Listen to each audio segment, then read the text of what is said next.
Perícia contábil, última aula dessa nosso bloco de revisões. Claro que ainda tem a revisão final, então se você está assistindo aqui a aula, se você chegou até aqui, eu digo que não deixe de acompanhar a revisão final, que está bem legal. O que eu tenho a dizer para vocês? E se inscrevam no canal. Material, você já deve estar com ele, então nem vou falar mais. A AgriHome você já sabe o que é, então fica aí até o final para ver o recadinho. Se você está pulando dos últimos vídeos, assista nesse que é o último. Que mais? Que mais eu posso dizer a vocês? Se você não obtiver êxito no seu exame de suficiência, se matricula no curso Dominando o Exame de Suficiência e vamos juntos correr atrás desse resultado, beleza? E me segue no Instagram, tá bom? Vamos lá então. Perícia contábil. O perito contador nomeado ou escolhido deve se declarar impedido quando não puder exercer suas atividades com imparcialidade, ocorrendo a seguinte situação, exceto... Então, é uma questão que fala sobre impedimento.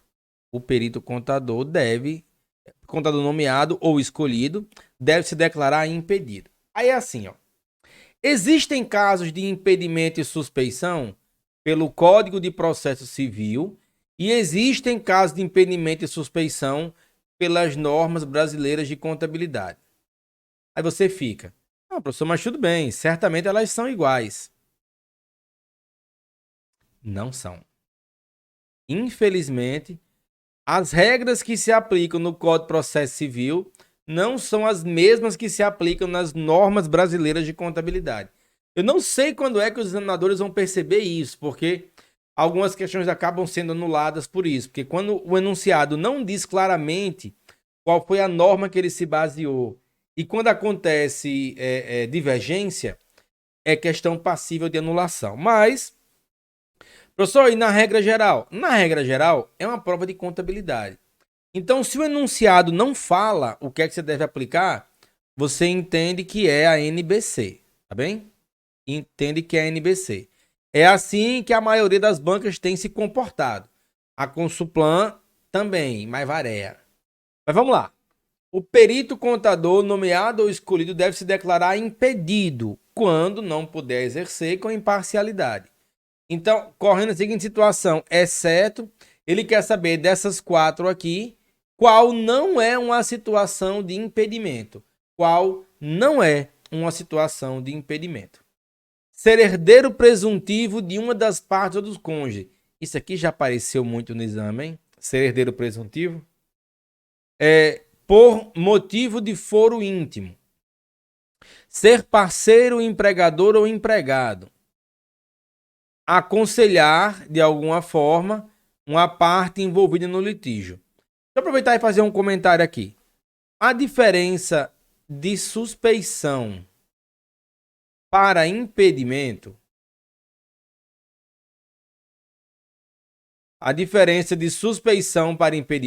e assim, você já chegou nessa altura. Você já tá. Se você está nas aulas de revisão, porque o exame está perto, e suspeição e impedimento são palavras novas para você, eu fico um pouco preocupado. Mas, vamos lá, vamos correr. Suspeição, tanto suspeição quanto impedimento são situações que prejudicam a imparcialidade do profissional. Mas, no caso da suspeição, são questões subjetivas, em regra. No caso do impedimento, são questões objetivas. Então, ser herdeiro presuntivo é uma coisa objetiva. Então, isso daqui tem cara de impedimento. Motivo de foro íntimo, eu não digo que eu posso só não estar legal. Aqui é subjetivo, então isso daqui é caso de suspeição. Ser parceiro, empregador ou empregado, é objetivo. Se é objetivo, é impedimento. Aconselhar parte envolvida. Você foi lá e aconselhou a parte envolvida. Não é que eu acho que você aconselhou, não. Você foi lá e aconselhou. É objetivo, é caso de impedimento. Então, se a questão quer a exceção do impedimento, você marca a letra B.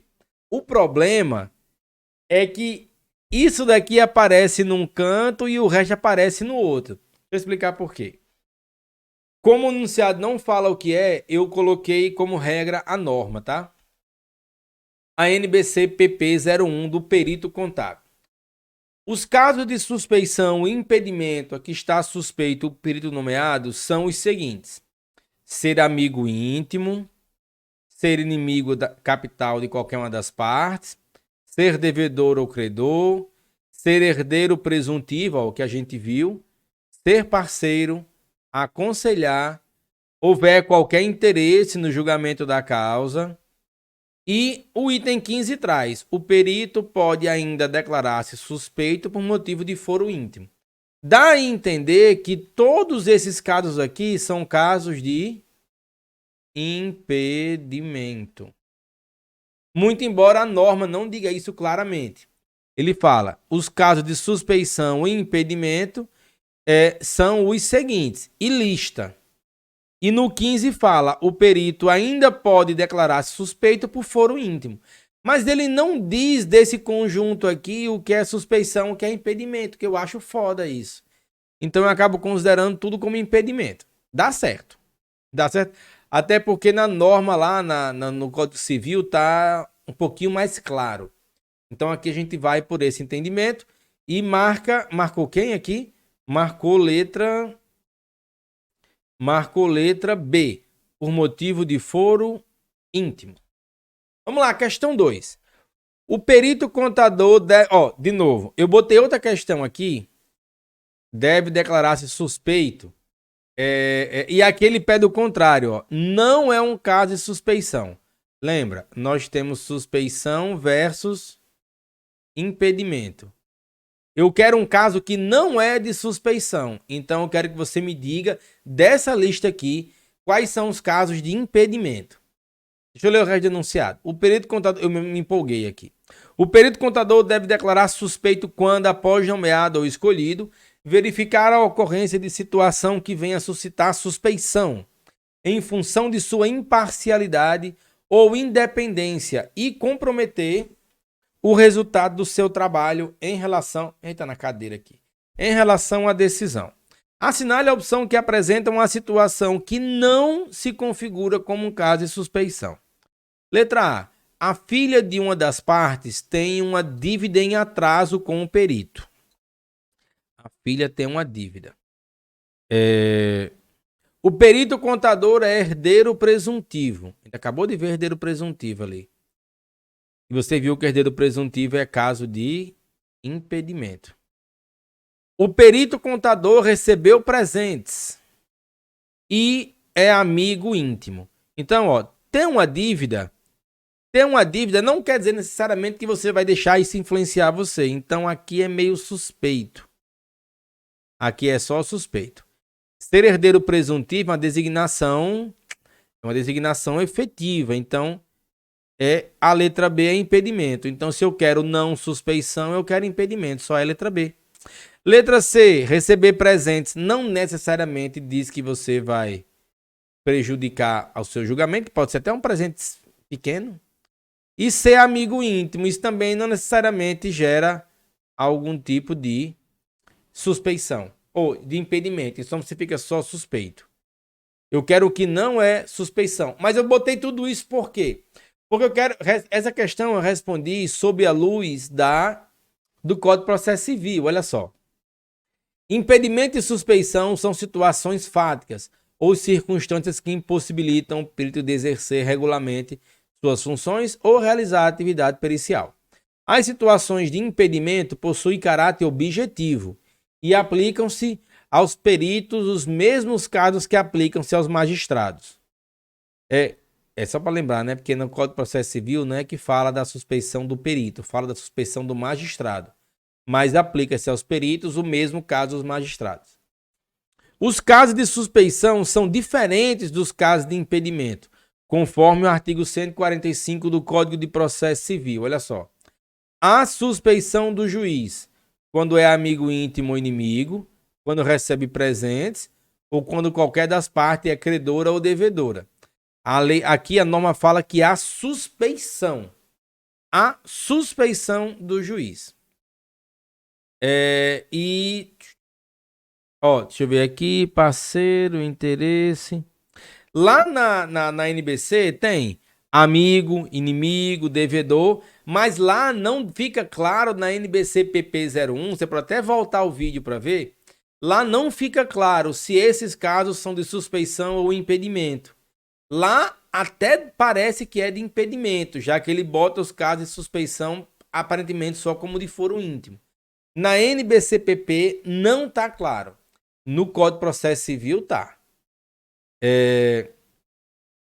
E aqui, ó, quando tem interesse no julgamento em favor de alguma das partes, poderá o juiz declarar-se suspeito também por motivo de foro íntimo. Aqui pegaram o mesmo e copiaram na NBCPP 01. Mas qual foi a fundamentação, então, para responder essa questão?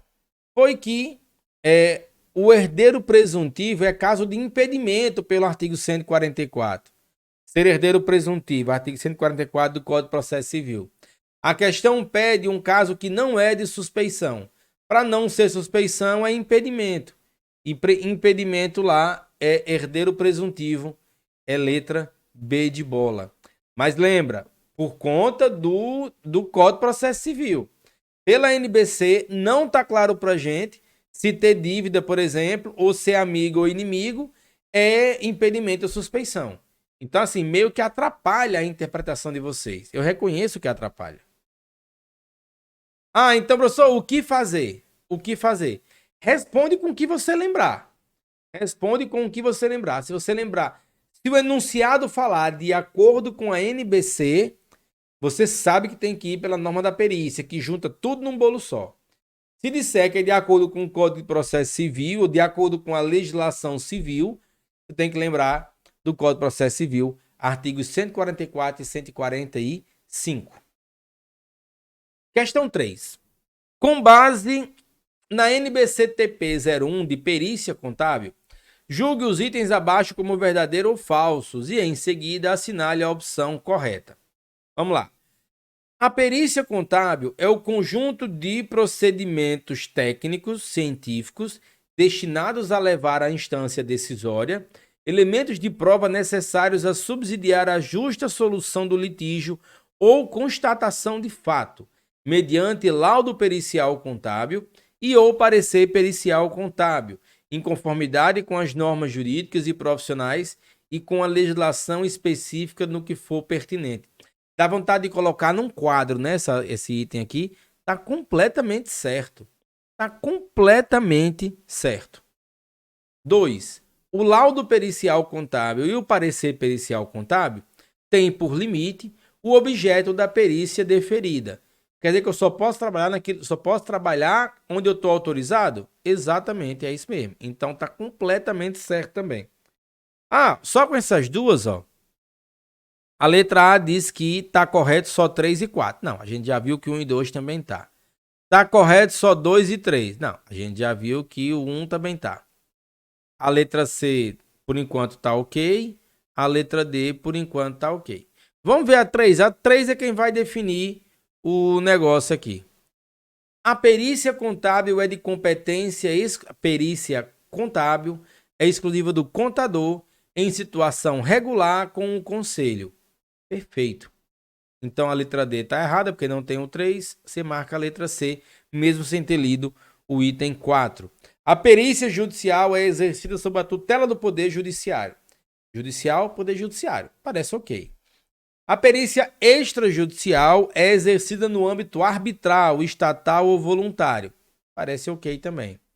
A perícia arbitral é exercida sob controle da lei da arbitragem e pelos regulamentos das câmaras de arbitragem. Perícias oficial e estatal são executadas sob o controle de órgãos do Estado. Perícia voluntária é contratada espontaneamente pelo interessado ou de comum acordo entre as partes. Aqui está tudo lindo também. A impressão que dá é que pegaram tudo na mesma ordem. Do jeito que estava na norma, só copiaram e colaram aqui. Parece só não. Foi isso mesmo. Na NBCTP 01 pegaram o item 2, item 3, item 4 e item 5. Na ordem que estava lá, colocaram tudo na prova do exame de suficiência e era só marcar tudo como verdadeiro. Questão 4. Na questão da perícia judicial em contabilidade, na esfera civil, o assistente técnico é um profissional que se faz presente. Aponte a afirmativa correta. Lembrando, na perícia judicial, o juiz escolhe o perito. O perito, ele vai se debruçar sobre uma causa que tem duas partes. Vamos chamar de parte 1 e vamos chamar de parte 2 para simplificar. A parte 1 e a parte 2 não necessariamente tem que entender do assunto que o perito está fazendo o trabalho. Porque ele está fazendo análise de documento, aí o perito vai, pede documento desse, faz pergunta para esse, faz pergunta para esse. E esse pessoal eventualmente pode não entender o que é que o perito contador quer. Para isso, tanto a parte 1 quanto a parte 2 pode contratar assistente técnico, que é o profissional que vai interpretar o que o perito está pedindo. O assistente técnico é alguém que tem conhecimento para responder ao perito contador. Então vamos ver as alternativas. Letra A. O assistente técnico atua na condição de auxiliar do juiz. Não. Ele não auxilia o juiz, não. Ele auxilia as partes, né? Quem contratou ele. O assistente técnico atua na condição de auxiliar das partes. Ok. Independente de quem o indicou. Não. A parte 1 tem o seu assistente, a parte 2 tem o dele e cada um tem o seu. Pagou para ficar usando. C. O assistente técnico atua na condição de auxiliar do perito judicial. Não.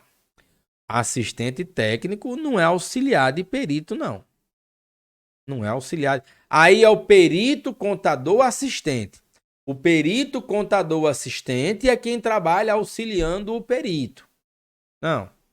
Tem que ser letra D agora. O assistente técnico atua na condição de auxiliar de quem o indicou, após o juiz deferir. Ok. Não confundir com perito contador assistente, que é o auxiliar do perito que foi nomeado pelo juiz. Então, o assistente técnico atua na condição de auxiliar quem o indicou, quem o contratou. E segundo o Código de Processo Civil, a missão dos assistentes técnicos é atuar como elemento de confiança das partes, acompanhando a realização dos trabalhos do perito. Acompanhar o trabalho do perito não é auxiliar o trabalho do perito.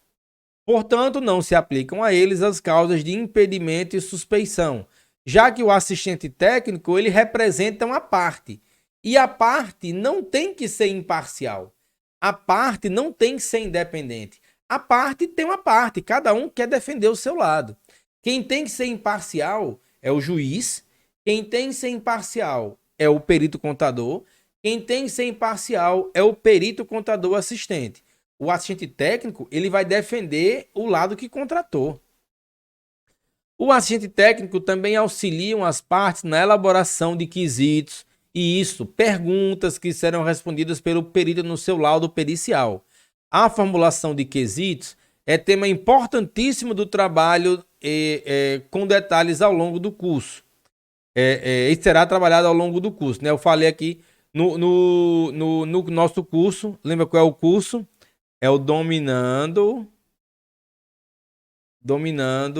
o Exame de Suficiência. Lá nas aulas de perícia eu falo do assistente técnico. O trabalho do assistente técnico é materializado através de um parecer técnico, que pode corroborar ou discordar do laudo do perito que o juiz contratou. O assistente técnico atua na condição de auxiliar de quem o indicou após o juiz deferir. Nosso gabaritinho letra D de dado. Vamos para a questão 5. Olha, emocionado, tá acabando as revisões.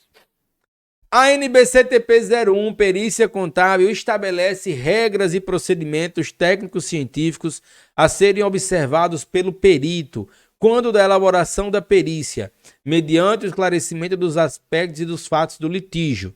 Nesse sentido, pode-se afirmar que a referida norma, a NBCTP 01, ela estabelece regras para perito na perícia contábil sobre os aspectos e os fatos do litígio. Uma norma tão importante, letra A, é de cumprimento facultativo? Quer dizer que o perito contador pode escolher ou não se ele segue uma norma? É claro que a letra A está errada. É de cumprimento obrigatório por parte do profissional da contabilidade? Tá certo. É uma norma, é uma regra, é de cumprimento obrigatório. Letra C. Pode ser parcialmente cumprida? Não. Tem que ser norma, regra, tem que cumprir tudo. E letra D. É de cumprimento obrigatório, exceto na perícia contábil no âmbito arbitral. Não, não tem exceção. Regra é regra e regra de perícia aqui tem que ser cumprida por todos os profissionais em todas as perícias. Marca a letra B. Mas onde é que diz isso? Lá na NBC-TP 01. Esta norma estabelece regras e procedimentos técnicos científicos a serem observados pelo perito quando da realização da perícia contábil no âmbito judicial, extrajudicial, mediante esclarecimento de aspectos e dos fatos do litígio por meio de exame, vistoria, indagação, investigação, arbitramento, mensuração, avaliação e certificação. São técnicas aqui da perícia. Portanto, trata-se de uma norma de cumprimento obrigatório pelo profissional na realização da perícia. É norma, tem regra de procedimento, tem que ser cumprida por todo mundo. E o que você tem que fazer também, sabe o que é? É fazer essa questão 6 comigo agora. Constitui o objetivo do planejamento da perícia. Por que eu faço o planejamento de uma perícia? Por que se faz planejamento da perícia? É para definir a natureza, a oportunidade, a extensão dos exames a serem realizados, a consonância com o objeto da perícia, com os termos constantes da nomeação, dos quesitos e dos honorários oferecidos. Eu faço o planejamento para isso? Aparentemente sim. Então vou botar um pontinho aqui, porque eu ainda não estou seguro da resposta não. Vou botar só um pontinho. Os termos... letra B. Constitui o objetivo do planejamento da perícia contábil e estabelecer o prazo suficiente para solicitar e receber documentos, bem como para execução de trabalho. Prazo suficiente para solicitar e receber documentos, bem como para a execução e a entrega do trabalho? Não, aqui não parece muito não. Eu vou colocar um xizinho que eu acho que isso aqui está errado. Eu acho que está errado. Letra C. Conhecer a relação dos documentos, coisas ou dados que o perito tenha mencionado em sua petição de honorário judicial ou em contrato. Como é que eu vou conhecer a relação de documentos? Eu não sei nem qual foi o documento todo que eu peguei. Essa aqui claramente está errada. Essa letra C claramente está errada. E letra D.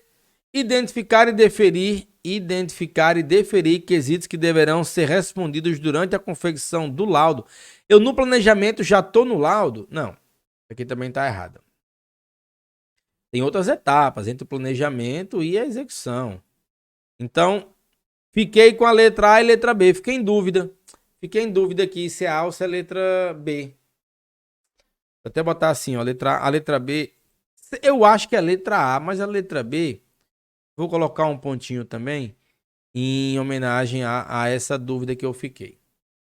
Mas, para não ter dúvida, eu trouxe para vocês o seguinte: o que é que está no planejamento da perícia segundo a NBC-TP 01. Conhecer o objeto e a finalidade da perícia a fim de permitir a adoção de procedimentos que conduzam à revelação da verdade, a qual subsidiará o juiz, o árbitro ou o interessado para tomar a decisão a respeito da lide. No planejamento também, ó, definir a natureza, a oportunidade e extensão dos procedimentos a serem aplicados em consonância com o objeto da perícia. Isso está no objetivo do planejamento da perícia.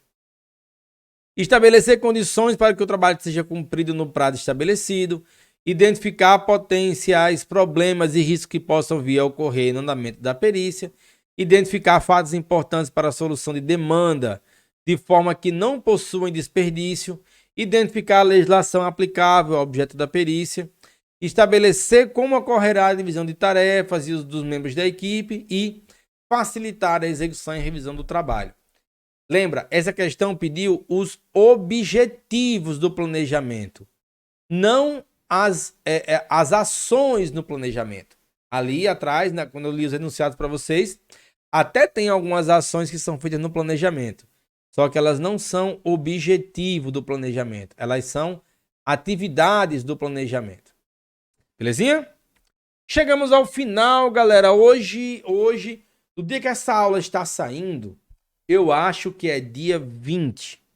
Essa aula, se eu não me engano, ela sai no dia 20 de outubro de 2021.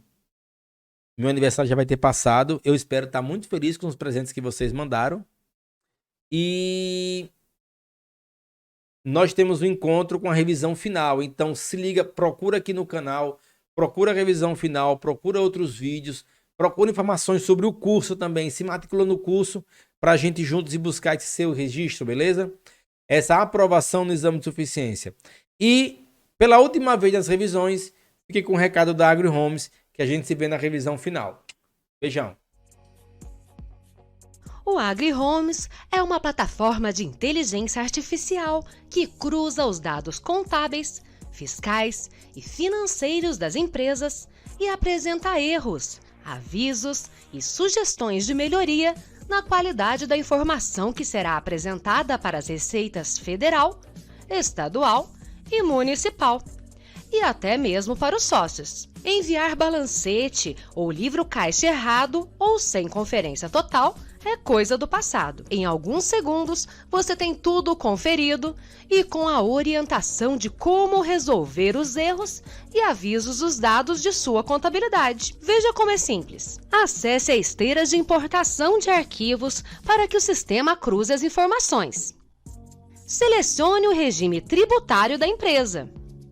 Selecione e importe os arquivos contábeis, notas fiscais e obrigações acessórias. O que já foi importado está em verde e em branco os arquivos que ainda precisam ser importados. Observe aqui o próximo arquivo que será feito o upload. Após a leitura dos dados, o sistema preenche automaticamente o cadastro na plataforma AgriHomes das empresas que terão as informações contábeis auditadas. Caso esteja faltando alguma informação no cadastro, basta clicar aqui e completar diretamente.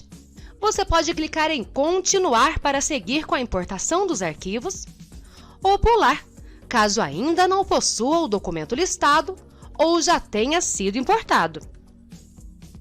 Ao terminar a importação dos arquivos, basta clicar em relatórios para visualizar o resumo dos cruzamentos feitos pelo sistema. Pronto! Agora é só analisar os erros, avisos, recomendações, pendentes de conciliação e sugestão de match de conciliação e ir no sistema que gerou o arquivo do ECD ou livro caixa do produtor rural e corrigir os dados. Simples assim! Faça agora mesmo o seu cadastro e seja um tester do AgriHomes e conheça o primeiro contador online com inteligência artificial do mundo. É gratuito!